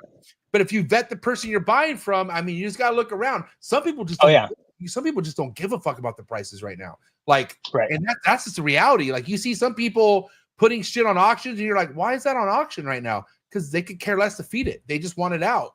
And so that should be that could be someone else's, but also like that shouldn't be. I feel like those kind of come ups is like a blue moon situation. Like that, okay, that happened to you, like Brock, right? We all know Brock came up, right? So we're like, all right, cool, you come up. But then, you don't always look up for come ups, I feel like, because you're only gonna catch something you don't want, you know, because at the end of the day, like there are good deals out there, but somebody's selling some fucked up shit out there, you know? Sure. Yeah, And and I think you're right. I think if you have the opportunity to get a good deal on something that you're confident in, like pull the trigger, man. Like, do it. hey, let me say this, bro, but mis-ID'd snakes are all over the place. It's not just an auction. It's everywhere. True. Yeah, you gotta really, you know, study a snake and you know, get with your homies that have a little bit of experience and say, hey, what do you think about this? Sometimes, unless you're buying from them top 5, top 8 guys, you know, they will back you up. Even they fuck up, bro. Yeah, but they'll back you up. They'll take care of you. You know what I mean? No, but what I'm saying on a fuck up is like a mis-ID'd on a post or something, like on an ad, which it happens, you know, at the end of the day. But and but then, yeah, go ahead. And then if you don't, you know, if you ever have some type of you know, if you need reassurance, you have shed testing, you have RGI, you know what I mean? I mean, yeah, it's always there. So yeah. So, you know, with that being said, how much do you feel like shed testing is going to help you out when it comes to selling your own production? You feel like, Spencer? Yeah. I think for me, I'll be utilizing it this next year because I do have a lot. Like, I have a clown, het pied, het DG boy going to a bunch of different girls right now, and so testing to see if we can get all of those recessives in the offspring. So just kind of hunting out again genes that I can't really see. I have some saffron. I just picked that up from Blackheart Exotics, and I know that's another gene that we'll have to send in sheds because it's just not out there. What is saffron? Saffron. Emilio, did I show you a picture of that saffron? No. Add it to the fucking list. Saffron. Is this the first time hearing this on the show? Saffron. I didn't even spell that. What does it mean? What does saffron mean? It's like what you season food with, saffron. Oh yeah. Oh, so where'd you where Dude. Go ahead. I'm sorry. What'd you say, Emilio? Where did saffron come from? Yeah, please break. Mike at Blackheart Exotics up in Canada. Okay. How do we get you it? guys? Yeah. So you can't see it in here. My light went out. This guy's just super bright. It kind of reminds me of like a mandarin, but instead of turning orange, it turns like goldenrod. But like yeah, this is something that like a high gold animal. Maybe. So yeah, I think that this is, it's one that I saw. He has the super version. He has it in OD and fire. Chris Towers, and there's another breeder up in Canada that are using it. This is, I guess, the first one in the US. I don't know. So it came from Europe. Oh, so it originated in Canada, or it was a yeah, in Canada. And so they're moving it around up there. But it's one of those things where I've been watching it for probably 6 months and how they're working with it. And, maybe this is a risky reach for me because it's just not in anything, It's okay to go for a home run here and there, bro. The problem is when people have 20 unproven genes in their collection and they're batting fucking 25%. Like remember, Scrambler's pending big time right now, and so now you're adding saffron. But dude, again, hey, go with your fucking gut, man. I hope in 5 years you come back on this show, you're like, hey MJ, look at this shit, and I'm like, whoop, and because that's only be good for the hobby, you know what I mean? Go ahead, Emilio. Let me ask you this, man. At the Canova party, going through the collection, I want to see what did you see that makes you that is going to be the next 5 years? What incomplete, one recessive that you saw that is gonna take over the game? And once you answer, I'll go after you. Okay. I think incomplete. I think the one that we saw this weekend that's a game changer is Cosmos. I think that is a big, like, I could hold a snake up and then, MJ could be like, oh, I see what's happening. Clearly there's something going on. It's obvious enough. It's drastic enough. And I think it is very compatible with other genes, whether that's going to be a yellow belly, but also, if you bring in another recessive. I don't know. Did Justin have any Cosmos pieds? I know we saw the clowns. Oh, I saw No, that. I didn't see any Cosmo you Cosmos. shared. What was that Cosmo you shared, Emilio? A Cosmo clown and a Cosmo spot nose clown, I believe. Yeah, I think let me tell you, I love the one with spot nose, but the 2 gene is freaking amazing. Also, it blew up that clown pattern, bro. It's that's special. That's special stuff, bro. Yeah. I think that would be my incomplete dominant. And then as far as recessive, gosh, I want to say Tornado, just because I think there's still a lot of mystery there. I know with Zebra, like, not dogging on it, but I think Jaguar clowns are way prettier than Zebra clowns. I know the Zebra clowns are cool, but I think Tornado still has a lot of untapped stuff, and I think Justin's working on it hard enough now that in a couple years we're going to be everybody's going to be buying stock in it. That's what I feel. He's very much excited about Cosmos and Tornadoes, and I saw why. I love them both. I really, really love Tornado. I can't wait to see a puzzle, Tornado puzzle.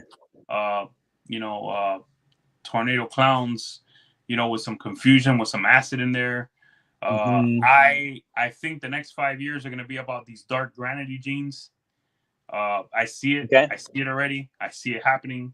The Tornado, I love it. I am super impressed. Yeah.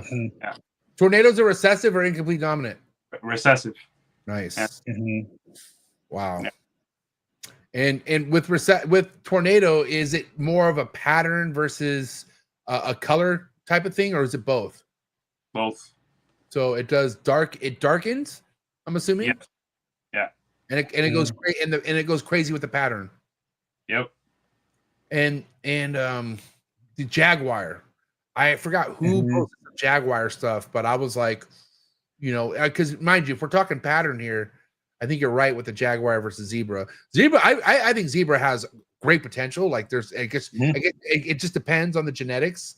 But Jaguar, like I like that kind of pattern. Like that's my like the reason why I like Monsoon shit is because the pattern on my Monsoon.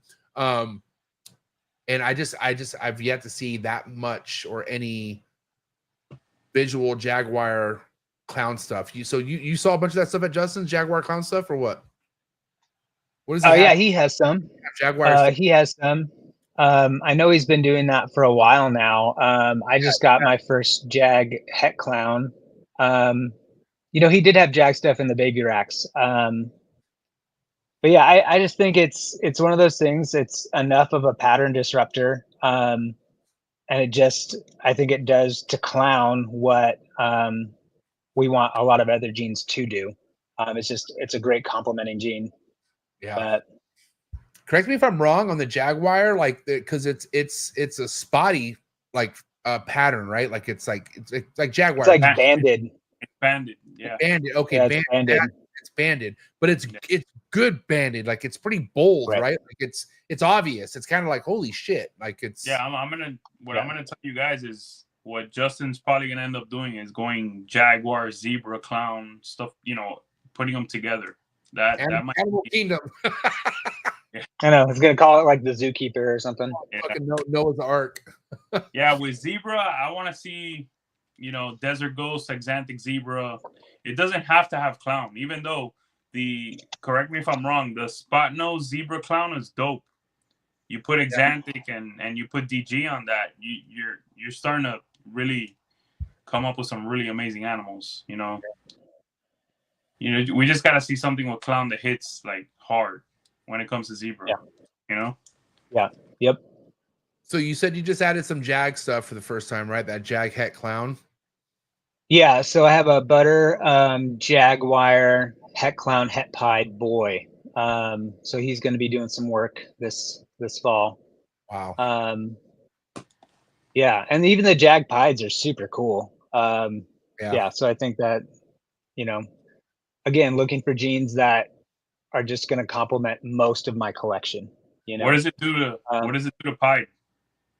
So the pied, how it has like the two track lines on the spots if it's going to have pattern, like it'll just kind of do that.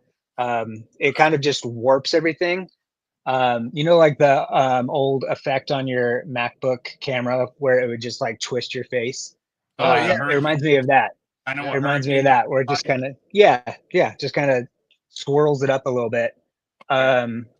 Interesting. But yeah, are you talking about like the hurricane pied stuff that Justin's doing now?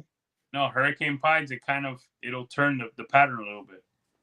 And it also, the hurricane pieds I found, it just like blows out the pattern on the sides. Like it just kind of like yellow belly would, but just kind of does a much better job. Yeah, I think we have hurricane moving through our collection as well. I think that's another keeper. I think that's like a diet Cosmos almost, not as intense. But the RC Cola of Cosmos. That's right. No man, but Hurricane too. That's another thing. I like Hurricane, and just now starting to pick up steam. But it's gonna be a force to be reckoned with for sure for the next few years. We're gonna see it in some, like the way Red Stripe how has been so effective in so many combos. Like I think Hurricane's gonna be one of those for sure. Yeah, that's the clutch that's coming out next. I think in 7 to 10 days. Nice. Is a big Hurricane clown clutch. So why don't we get to the pairings of what you have in the incubator right now? What's all so right now, I have that clutch is a Hurricane clown to a Mojave ODYB fire clown. So we'll have lots of I want to see what the mahogany Hurricane clown looks like. I think that would be pretty crazy. Should be sick. The next one is I have the Burgundy line Ultramel from Ryan Young from Molecular. Nice. Hell yeah! Shout out to Ryan. He for me, like Marshall and Ryan have the best Ultramel stuff for sure, hands down. Yeah. So Ryan lives 20 minutes away from me. Oh, he does? I get all of my I'm jealous. I get all of my Ultramel stuff from him. That's awesome. From Ryan Young, I'll be at his place every day bugging him. Every day. Shout out to Ryan. That's so cool. He's fun. And so I have she's a Burgundy Ultramel het pied, and she went to a Mojave pied het Ultramel. Nice. So some cool Ultra pieds, hopefully. And then I have it was a het clown OD pied to either the Hurricane clown or the clown het pied het DG. So depending on what pops out of there, I'll do some shed testing. Nice. And then the last one is my last chance at urban camos. You guys remember when those were cool? Yeah, they're so cool because Emilio. I sold 2 this year. Yeah, nice for good money too. Yeah, I was like, dude, those are sick, Yeah, bro. those are nice snakes. And they sold pretty quick, no? And Really? and by the way, 3 or 4 years ago, I was looking at some animals in my collection. I'm like, these animals look weird. And guess what? It worked. It did. Yeah. I didn't buy Sandblast, bro. I saw it in my collection, and I made it. That's happen. awesome. There you go. That's awesome. Yeah. That's sick. Yeah. So, and then I have probably 4 or 5 girls about ready to drop some eggs in the next month. So. Okay, so how many clutches are we looking at here for the whole year? Whole year, I'm hoping to hit 18 to 20. Dude, those are the numbers, bro. Yeah. That's see. work.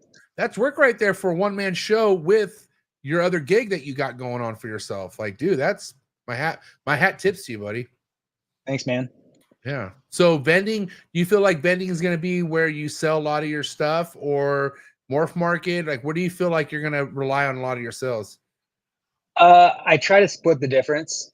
I think vending locally, like we have such a great community of reptile keepers up here. Yeah. Return customers at the shows. And like we travel. And so the shows I'm in Coeur d'Alene. And so my local show is Spokane. And that's once a year. Nice.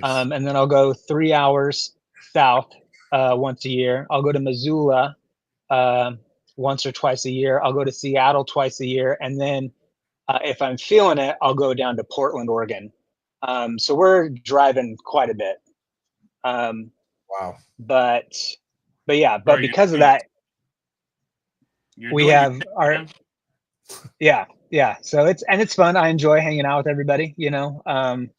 I don't mind road tripping. With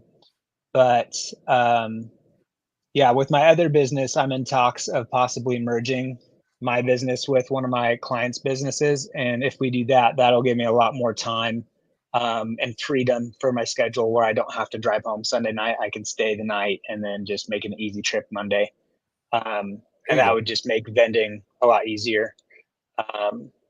I think that, and then when I'm on Morph Market, I feel like it's, especially with ball pythons, because there's, you know, if I have my 25 snakes up there, it's 25 out of 40,000. Yeah. And so it's like, you know, usually if my stuff's up there, I'll put my higher end stuff up there. And I don't find that I move the higher end stuff on Morph Market very quick, more so at the shows. But if I need to move product and make space, if I need to get animals in the hands of other collectors, I can move them quicker on Morph Market with some crazy deals, you know. Yeah. I feel like with the higher end stuff on Morph Market, you got to not have a timeline. Like you put it up there and it gets to the point where, all right, if it doesn't sell, I'm better off just keeping it, and I'll fucking I'll make something out of it my own damn self. But then also you'd be surprised how, you know, 4 months of that ad being on Morph Market, someone hits you up and you're like, well, cool, there goes that. You know what I'm saying? Or you work something out, or you know, but it's like, I think just not having the stress of it selling, just not in your head, is the best thing, you know. Just for anything. But I also feel like having options, man. Like you said, that having that community of people is so crucial. And just having, you know, eyes and ears of things that you have available, like, you know, like letting people know in chats and just kind of, you know, doing the groundwork, which again takes a lot of time, but you can't just have it raised up in your rack without letting people know you have it available. Like you gotta get it out there, dude. Yeah. Usually, so I bring 4 displays, and one display is usually just to show off, you know, projects that we're working on. And we have a lot of guys that, you know, we all shop around on Morph Market, but you know, I have repeat customers at my Seattle show. They're like, hey, I know you're working on this. Are those babies here yet? You know, and so they're looking. And yeah, it's cool just to see those people every 6 months and touch base again and talk about their projects that they're working on, and you know, inviting them into projects that you're kind of spearheading or building out. And I think they just love that. They love being a part of something that is so fun for them. Yeah. All right, listen, we're at the wrap-up topic of the episode. I'll go first, and then we'll hit Emilio. We didn't really talk much about how you feel like cheaper shipping. Like, how much do you feel like that's contributing to sales right now? Do you feel like having an option on Morph Market when it comes to having shipping rates as low as they are right now, do you feel like that's a positive thing for the hobby, or what's your take on it? I don't know if I'm educated enough to give a robust answer.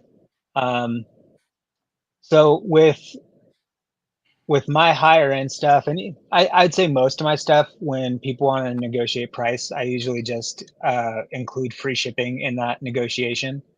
And so on that, for that point, I appreciate less expensive shipping options. I also appreciate that Morph Market gives you a auction token for every shipping label you put out with them. Yeah. So it's cool. It's a nice little fun thing they did, but if the prices were twice what they were now, I don't think that would stop me from putting anything up, yeah, I think if Morph Market didn't do what they did, I don't think that would change my game at all. But Yeah. I'm not moving 100 steaks a month. So, I think for those guys that might be they might sing a different song. 20 clutches, I mean, you're at some point you're gonna be there. I mean, not hundreds, but I mean, you're gonna get busy and you will be shipping out a lot of snakes for sure. Yeah. And maybe that goes back to, like, I'm not trying to pay my mortgage with this business. And so I don't have that stress like a lot of these guys do of trying to make enough money. So I think, so remember, like, you might not be stressed out, but that customer might be stressed out. You know what I mean? Yeah. And also that person selling the snake might be stressed out. You seem to be in a great place, Spencer. Like, I wish everyone was in the same position as you, because you're able to have fun, and this all starts off as fun for people, and then it becomes not fun. The whole goal is to keep this fun. Like, if it's not fun and it hasn't been fun for a while for whatever reason, then I can understand why you want to leave, because this is a place to have fun in. Like, it's all about having fun, but right now things are coming down to the wire financially for a lot of people, like a shit ton of people. People who are in this way before you and even me. Like, it's crazy. Like, I'm seeing people check out that've been in this game for 30 years, and it's like, but overall, like, I feel like, and also too, whatever could save somebody something, it's like, I feel like that's almost a deal breaker right now. I feel like right now, just because of the way times are, you know what I mean? Like, everyone's counting every fucking cent, dude. I'm telling you right now, I'm seeing it firsthand. Like, I even have my personal chat with my mentors, and I'm even talking to them how they're like, dude, this person's like, they had shipping for $120 because it was a big snake, but they asked them, why are you charging that much for shipping? Like I just looked up the value. I just quoted on Morph Market right now, and it's like $60. Like, why are you charging $120? And the seller's like, what do I say to that? I'm like, just say you'll ship it through Morph Market. That's all you have to say. You know what I mean? But people are paying close attention to things. You know what I mean? Yeah. So 100%. Yeah, but listen, I can't wait for you to get to that point where you got like 20, 36 going out that week. That's gonna be that right there, buddy. It's gonna be a good time. Yeah, me too. I'm excited. Day by day. All right, Big E, what you got? All right, bro. This is simple. In the next 5 years, what combo do you hope to be hitting that blows you away? And where is the Royals project in the next 5 years? Yeah, I'll answer the second question first. I hope that the Royals project, I hope that we get more refined in our systems, our animal care, and I'm always trying to make it more enjoyable for me. And so if there's a system that I can find and get more efficient in for cleaning, for feeding, for going through and ultrasounding all my animals, trying to get better in my systems. I hope to be just grow our presence both online and at our shows. So that people would notice if I'm not at a show, if I'm not vending at one of my shows, people would notice that I'm gone. And then as far as like the combination of genes that I want to hit, and I think you and I talked about this over the weekend, getting a crazy dark clown. And then once you hit, whether that's going to be a confusion, stranger, hurricane, clown, and then throwing that into DG or Ultramel. And so you're just going to clean up that pattern. It's still a beautiful dark snake. But you just kind of put a little fun twist on that. So taking crazy dark snakes down and then kind of flipping its head into a clean version of that. Yeah, bro. Ultramel and Monarch Dark Clowns, they fucking smack. Yeah, for sure. Wait, hold on. So how much Monarch stuff have you looked into? I'm just curious. Like, is that something that you might want to pursue down the road? I don't think so. Let me get this girl out. Damn. This dude said, "Fuck Monarch." I'm just kidding. Okay, so this is the burgundy girl from Ryan, and I love this thing. She's heading into shed a little bit, but I think she looks prettier than a Monarch. That's just my opinion. Yeah. Like with Monarch, it starts dark enough where it gets brown really quick. And with Ultramel, I feel like it starts a little bit lighter, so you have a lot more of a color palette to play with. You can continue to darken it up. Yeah. You can brighten it up. I was talking to Chase over the weekend at Canova, and we were talking about sunset. And sunset babies are beautiful. When they get any size on them, they look horrible. They look like a brown snake you'd find out in the desert. Like you pooped it out. Yep, just a big long turd. But somebody made that Ultramel sunset combo this year, and it was phenomenal. It was amazing. And so I'm like, okay, if we can see, I think Monarch's like that in a sense, like sunset, because we saw that fucking Monarch combo Justin put out with I think it was Cypress and something else was in it, and it was like everybody stopped to look at that thing. But like, if we were to put less into Monarch and we were to compare it to Ultramel kind of smokes it. You know what I mean? As far as like the minimal of what you're looking at, like, I mean, Ultramel, I feel like is the easier crowd pleaser. But if you put in the legwork, just like Sunset, I feel like I give Sunset a lot of shit, but I've also seen some Sunset combos that are like, well, holy shit, that's fucking nuts, But there's a lot in that snake. Like there's a lot going on, and to get to Sunset on that level, or to get Monarch on that level, you got to be heavily into the game right now. So the potential's great. It's all there. I'm gonna tell you guys, I'm not a Monarch guy, but the Dark Knight Monarch clown fire, bro. Max. Yes, thank you. Thanks for bringing that up. One of my favorite snakes I've ever seen at a show in person, for sure. I think I was at Justin's table. What was it? I think was that at the Atlanta show, Bob's Vu show? I forget. I don't know. I took plenty of pictures and visited that one. Yeah. Yeah, it's so overwhelming at Justin's. It just doesn't stop. Like it's like, and then you ask him about something that you feel like, oh, he's not, maybe he doesn't have a lot of it, and he's like, oh yeah, 3 years ago I bred my first one. It's like, and they take you over where it's all at. You're like, what?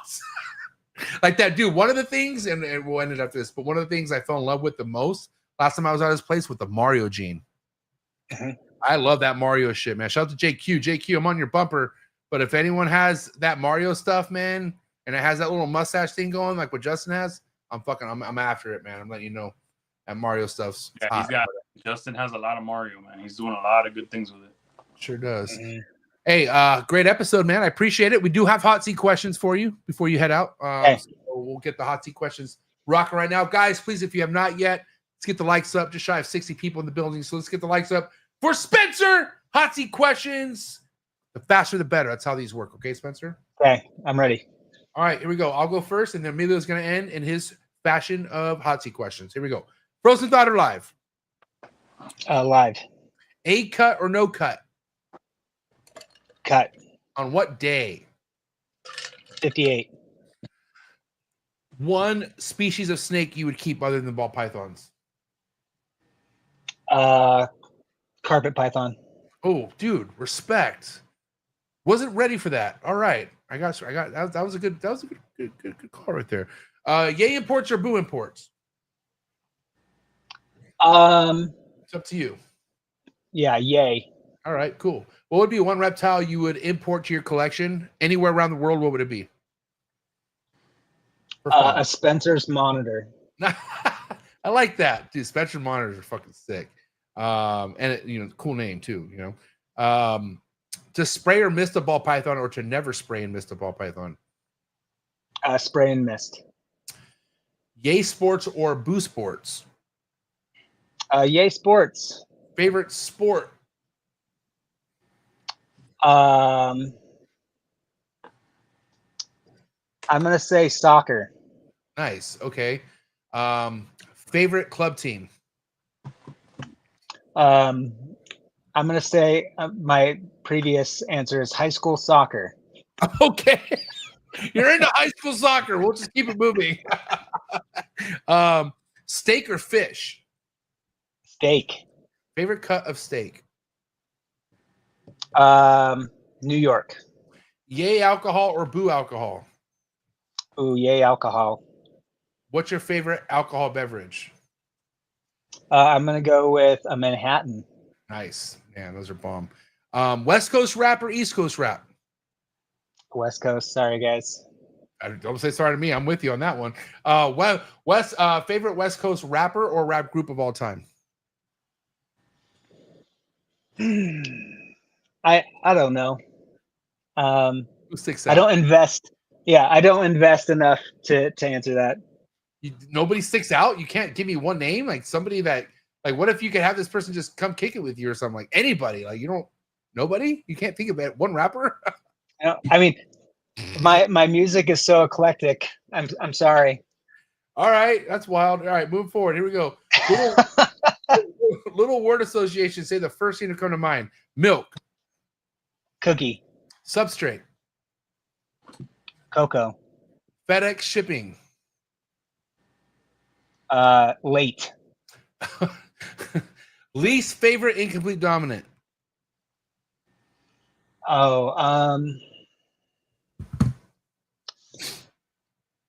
Spider.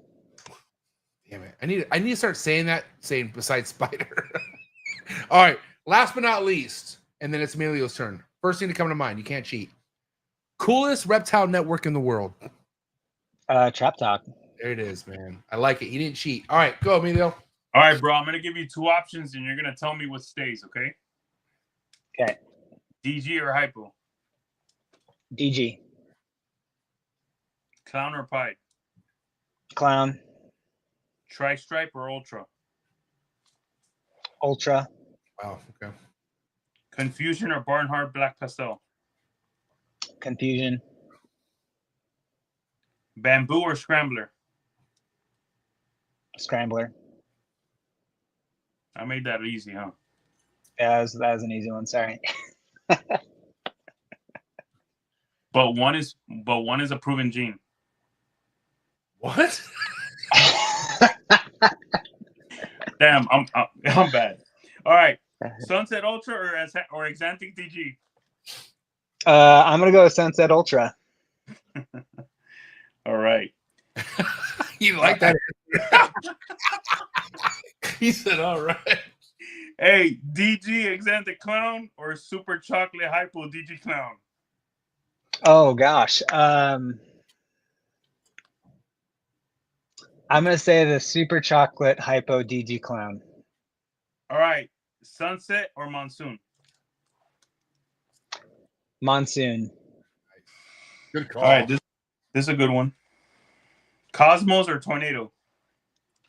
I'm gonna go Cosmos. Oof, I like All right. that. Hey, much love, bro. Just having a good time here. Yeah. You know, that's this was a hell of an episode. You know, I appreciate you guys. Yeah, I have to agree, man. It was a good time getting to know you. Really glad to hear you had a great time this weekend with Emilio and the rest of the Cabelka crew over there. And yeah, where's the best place for people to follow you? Would you say Instagram's the most active that you're at? Yeah, Instagram at the Royals Project. We're also on Facebook, Morph Market. Yeah, but Instagram's just hit me up on there if you need anything. I'll be sure to put all the links to your social media plugs in the description below. What's up, Emilio? all right. One more thing. What's the coffee name, bro? Like Oh me yeah, and MJ yeah. Give us a little bit. Me and MJ really want to try your coffee, dog. It's good. Yeah. So it's called Wilder Coffee. It's one of my son's middle names. And so we've been doing that about 8 years. Yeah, shoot me your address via text, and I'll just ship you guys out some coffee. I know Emilio likes the dark stuff. What do you like? I like the dark stuff, bro. I don't put no creamer. I don't put no sugar, none of that shit. I want it black. That's it. Like I drink it to let's fucking do some work. You know what I'm saying? Yeah. So. Hey Spencer, one more thing before you go. I see you, bro. You're a hustler. You're gonna kill it in the game, bro. I think so. I see it. Thank you guys. Yeah, man. I appreciate it. Thank you. Rooting for you. We can't wait to have you on the show again someday, man. But keep after it, bro. Yeah, absolutely. Absolutely. All right, guys. Find all the links, description below, but give it up. It's a wrap for Spencer, ladies and gentlemen. Hey, have a good night, Spencer. Thanks for hanging out tonight, bro. Thank you, guys. Good night. Night. Cool guy, man. Definitely calm and like collective. You could tell he's methodical. Like he puts his brain into action when it comes to thinking about this stuff. And he's standing, one thing I did like about Spencer is he stood tall on like even the stuff he was like not too sure, but he felt good about it. I love that. I love seeing that stuff. Yeah. But yeah, very confident. He's gonna do amazingly well. He's already hustling, going around different, going all around vending and showing what he's got. And that's what it takes, man. Hard work, Yeah. I just can't believe I've never heard of this saffron thing. What the fuck, dude? Saffron? I don't know. I wonder how long it's going to be before we hear it again. Oh, we'll see. Maybe next week. Super Saffron Confusion Clown, man. We'll see, man. So if saffron was named after a seasoning, what the fuck would you call a super saffron? Fucking rice pilaf? Or what do you like? What would you call a super saffron? I'm just curious. I'm all about the names, guys. You guys know I'm all about the names. I'm just trying to fucking put my head together on this. Anyways. Spicy clown. Turmeric. Basil. Just hey, Krista. She said basil. What the fuck? I'm gonna tell you all this, man. I want to see. I'm gonna tell the homie to send me a picture of the super saffron, and let's see it, bro. It sucks because I'm sure people think like we're like picking on scrambler and shit like that, but I'm not. Listen, I'm just a realist. And if the more this gene gets brought up, the more I'm gonna say prove it. That's just what it comes down to. And once the fucking results are in, then there they are. I just want to see the animals. The animals are beautiful. I'll never ever second guess that. But I just want to see more. I just want to see. I'm like you. I just want to see more. That's it. And I guess what? Time will tell for sure. Hey, that's a beautiful thing about what we do is regardless of hype or no hype, time will fucking tell. And guess what? There's just some test out there you cannot ignore. You feel me? So day by fucking day, family. I appreciate everyone who hung out. Emilio, Big Dog, Villarino Reptiles on Instagram. Subscribe to the V Unit family. Shout out to all V Unit members who were in the chat tonight. But give it up. It's a wrap for Big E, Top G, ladies and gentlemen. Good night, guys. Thank you, bro. Good evening.